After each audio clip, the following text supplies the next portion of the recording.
We were all wrong. Pastor Enoch Adeboye did not tender any apology.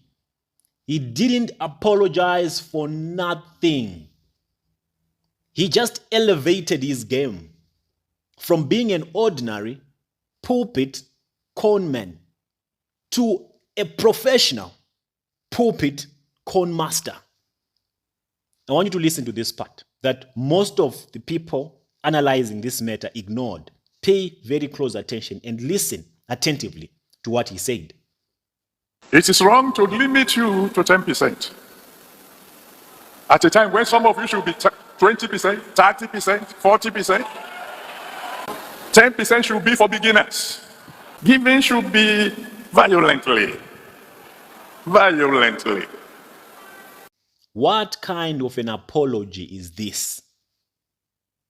I made a mistake of saying that if you don't pay your tithe, you will not go to heaven. I am sorry. That's what he said. And then he goes on to say, I was wrong for saying you must pay 10%. There must be no limit as to how much you should pay. You must give violently. Violently. You must give more than 10%. That's what he was insinuating. There was no apologizing.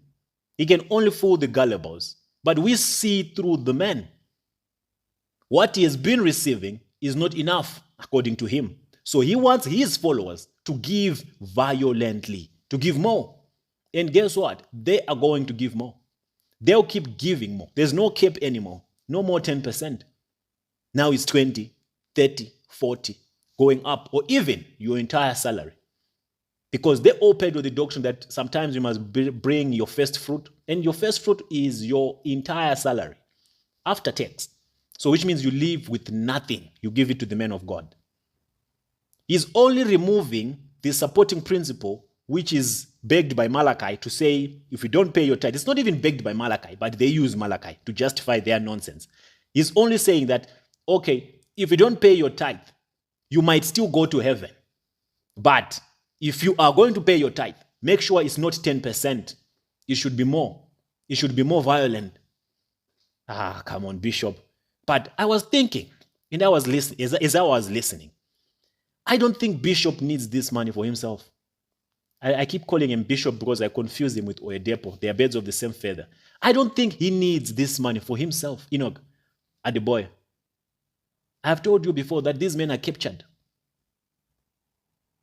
The system, the network, whoever commands them needs more money to push the agenda. Because at the end of the day, there's an agenda that is being pushed, that is being driven. And it has to be properly financed.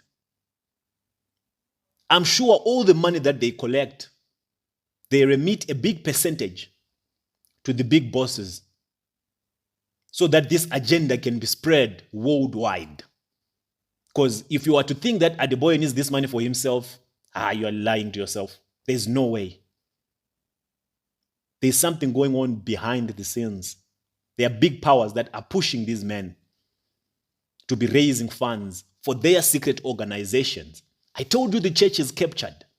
These men that you call your spiritual fathers are just pawns in a chess game. They are just decoys. But the ones pulling the strings are behind the scenes. They are behind the scene. I see through these men. You might not see it, most of you, because you're also in a way connected to their gullibility. Because your spiritual fathers are also gullible. For them to actually get to a point whereby they sacrifice their soul, they sell their soul for earthly riches, it means they are gullible.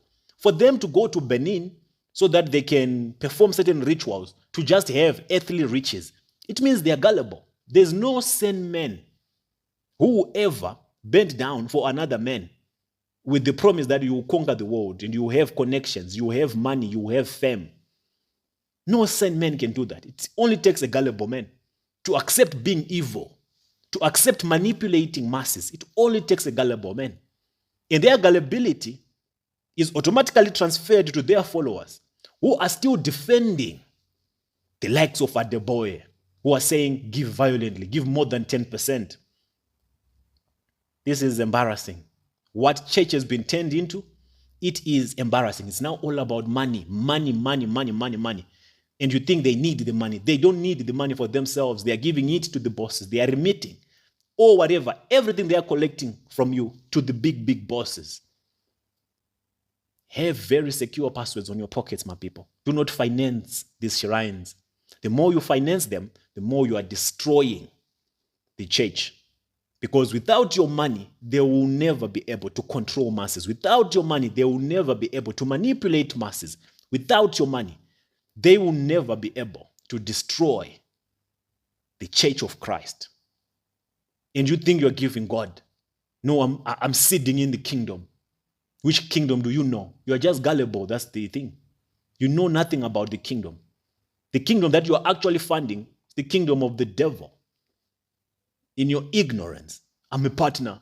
I'm partnering. Partnering to what? To the ministry. I'm a kingdom financer.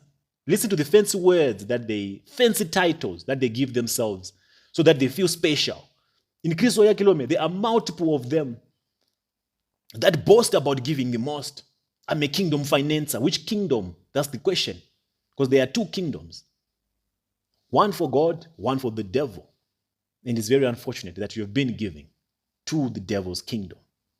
But it's not too late. The moment you stop and cut ties with these kingdoms, the better it will be for everyone.